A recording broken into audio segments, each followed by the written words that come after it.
7 ജനുവരി trade ചെയ്യാൻ പോകുന്ന important liquidity areas ഏതൊക്കെയാണ് നോക്കാം. ബാങ്ക് നിഫ്റ്റിയിൽ 49,654, അതൊരു ഡെയിലി ടൈം ഫ്രെയിമിലെ ലിക്വിഡിറ്റിയാണ്.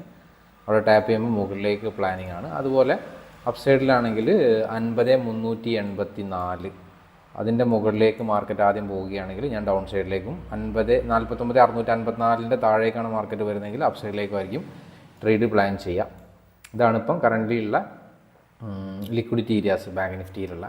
ഇനി നിഫ്റ്റിയിലുള്ള ലിക്വിഡിറ്റി ഏരിയാസ് നമുക്ക് നോക്കാം. നിഫ്റ്റിയിലാണെങ്കിൽ ഇപ്പോൾ കറൻ്റ് ഉള്ളത് 23,408, ഒരു 15 മിനിറ്റ്സ് ലിക്വിഡിറ്റി ഏരിയയാണ് അവിടെ.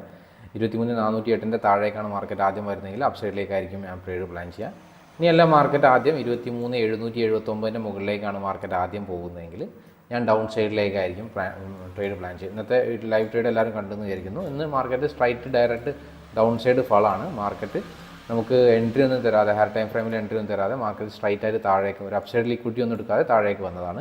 നമുക്ക് എൻട്രി കിട്ടിയതാകെ അപ്പ് സൈഡിലേക്കുള്ള 2 എൻട്രിയാണ്. അത് രണ്ടിലും SL ആയിരുന്നു, 2 ട്രേഡ് SL ആയിരുന്നു. അതുകൊണ്ട് ഇന്ന് വേറെ ട്രേഡ്സ് ഒന്നും എടുത്തിട്ടില്ല, 2 ട്രേഡ് തന്നെ ഉണ്ടായിരുന്നുള്ളൂ, 2 SL. ഇനി അതായത് നാളത്തെ 7th നമുക്ക് നോക്കാം.